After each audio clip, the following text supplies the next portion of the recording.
जय जय रघुवीर समर्थ. समर्थ आपल्याला आज अक्षय तृतीया विशेष निरूपण सांगतात. समर्थ म्हणतात की अक्षय तृतीया हा सण अक्षय तृतीया हा सण 3.5 मुहूर्तापैकी एक मानला जातो असं समर्थांनी आपल्याला ते सांगितलं. समर्थ म्हणतात की अक्षय तृतीया हा सण 3.5 मुहूर्तापैकी एक आहे असं समर्थ आपल्याला ते सांगतात.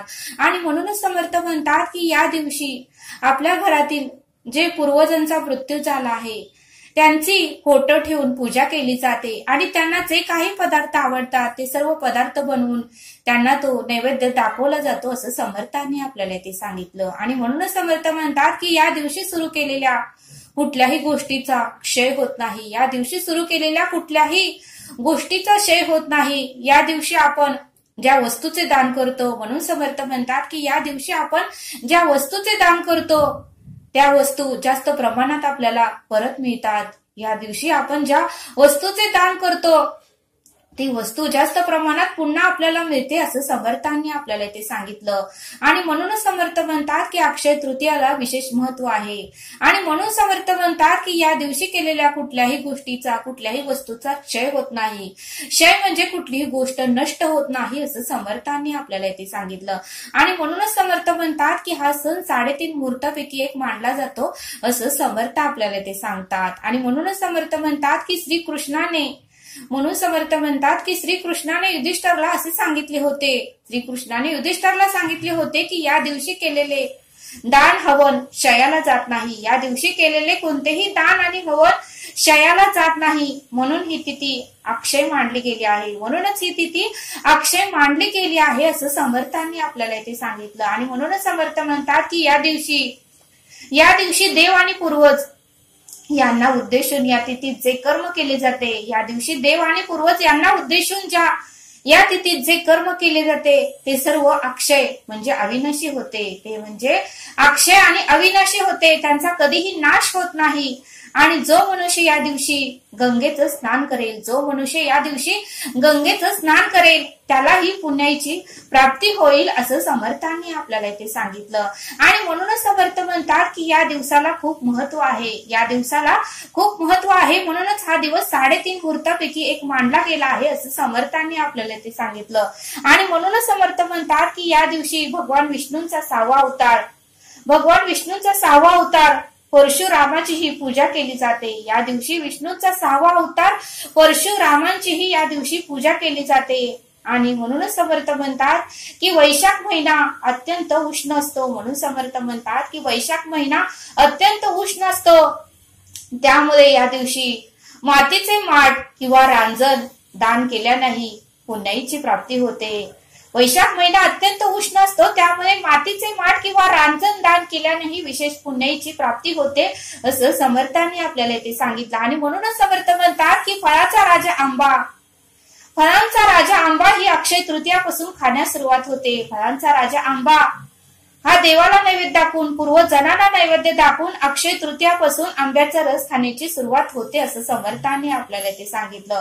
आणि म्हणूनच समर्थ म्हणतात की अक्षय तृतीयाला केलेले नामस्मरण कधीही वाया जात नाही. अक्षय तृतीयाला केलेले नामस्मरण आपण जेवढं नामस्मरण करू त्याच्या दुप्पट आपल्याला पुण्याही प्राप्त होते. कारण या दिवशी कोणतीही गोष्ट केली, नामस्मरण केलं, सत्कर्म केलं तर त्याचा क्षय होतच नाही, ते नष्ट होतच नाही, दुप्पट पटीने आपल्याला ते परत मिळते. आणि म्हणूनच समर्थ म्हणतात की या दिवशी तुम्ही दान केलं तर तुम्हाला त्याच्या डबल तुम्हाला ईश्वर परमेश्वर देईल असं समर्थांनी आपल्याला ते सांगितलं.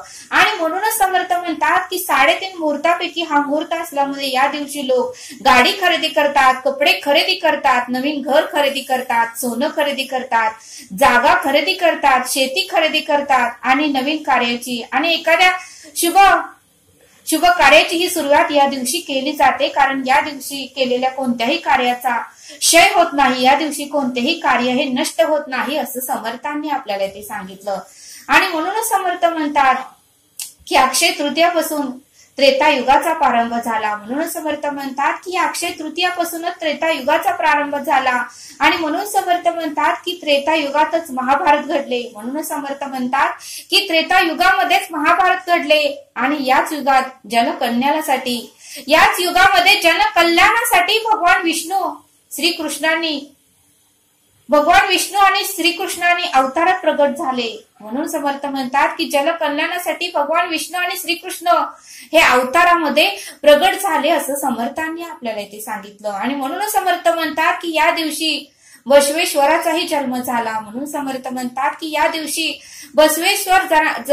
बसवेश्वरांचाही जन्म झाला आणि म्हणूनच या दिवशी बसवेश्वर जयंती म्हणून ही साजरी केली जाते असं समर्थ आपल्याला इथे सांगतात. समर्थ म्हणतात की अक्षय तृतीया म्हणजे सौभाग्य आणि शुभ परिणामाचा कधीही क्षय होत नाही. अक्षय तृतीया म्हणजे सौभाग्य आणि शुभ परिणामाचा कधीही क्षय होत नाही. आणि म्हणून समर्थ म्हणतात की या दिवशी भगवान विष्णूंनी परशुरामाच्या रूपात पृथ्वीवर अवतार घेतला होता. म्हणून समर्थ म्हणतात की या दिवशी भगवान विष्णूंनी परशुरामाच्या रूपात पृथ्वीवरही अवतार घेतला होता. आणि म्हणून समर्थ म्हणतात की या दिवशी या दिवशी विष्णू 6व्यांदा पृथ्वीवर अवतारले. म्हणून समर्थ म्हणतात की या दिवशी भगवान विष्णू 6व्यांदा परशुरामाच्या रूपात पृथ्वीवर अवतरले. आणि म्हणून समर्थ म्हणतात की या दिवशी परशुरामाचा जन्मदिवस म्हणूनही साजरा केला जातो. या दिवशी परशुरामाचा जन्मदिवस म्हणून हा दिवस साजरा केला जातो असं समर्थांनी आपल्याला इथे सांगितलं.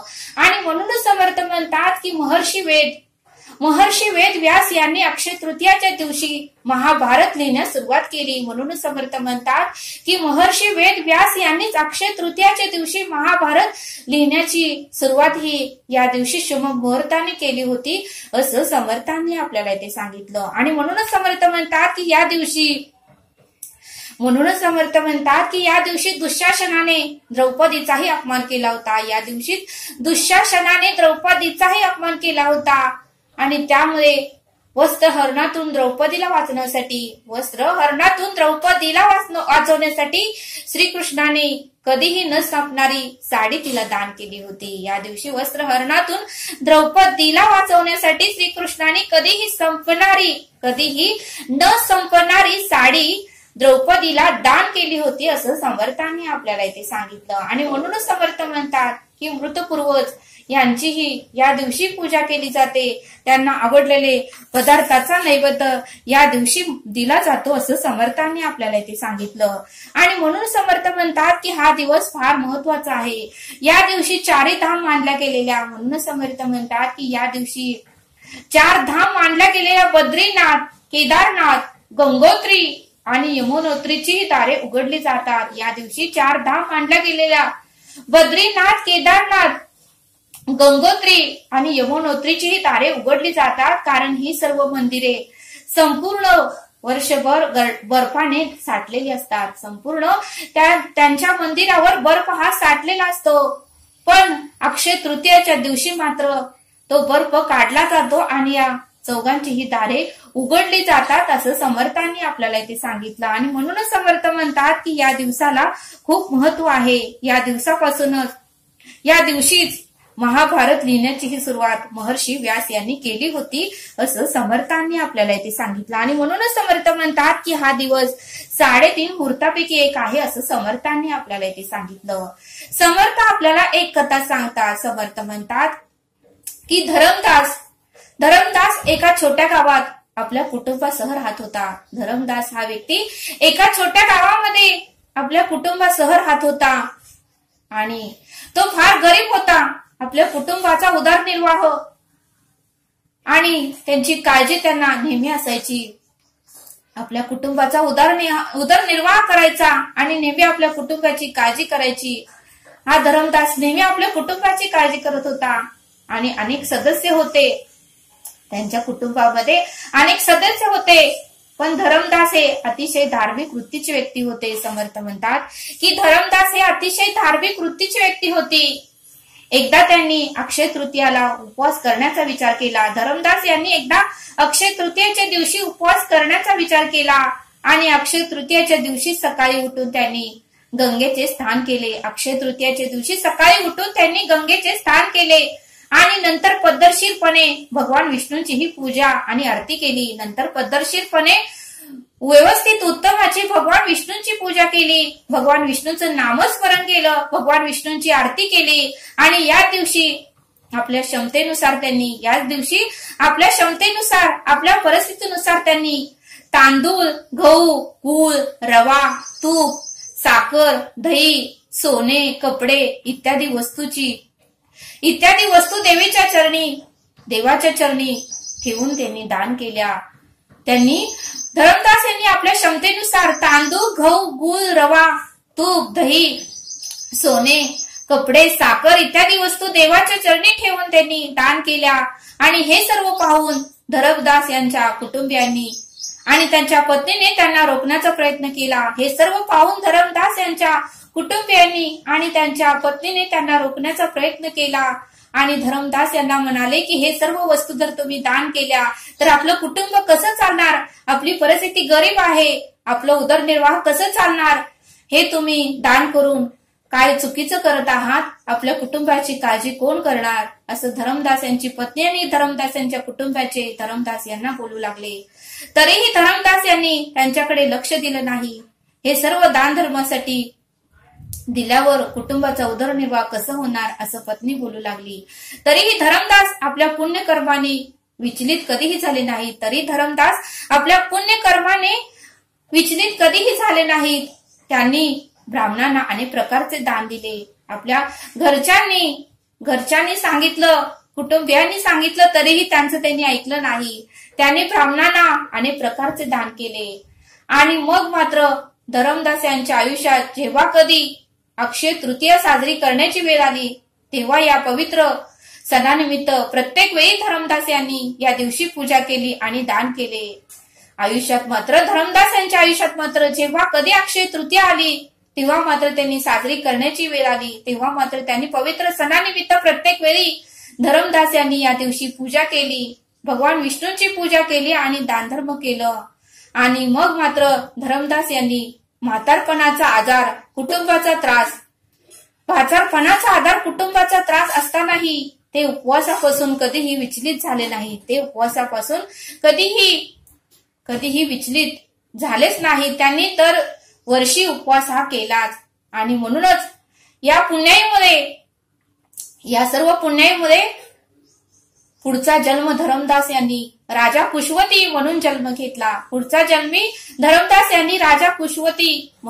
घेतला. आणि कुशावती राजा अतिशय प्रतापी होता. म्हणून समर्थ म्हणतात की कुशावती राजा हा अतिशय प्रतापी होता. त्याच्या राज्यात सर्व प्रकारची सुख संपत्ती, सोने, हिरे, रत्ने, संपत्ती कोणतीही प्रकारची कमतरता नव्हती. या सर्व पुण्याईमुळे धर्मदास यांनी राजा कुशावती म्हणून जन्म घेतला. आणि कुशावती राजा अतिशय प्रतापी होता. त्याच्या राज्यात सर्व प्रकारची सुख संपत्ती, सोनं होतं, हिरे होते, रत्ने होते, संपत्ती होती, कोणत्याही प्रकारची धनाची कमतरता नव्हती. त्यांच्या राज्यात लोक खूप सुखी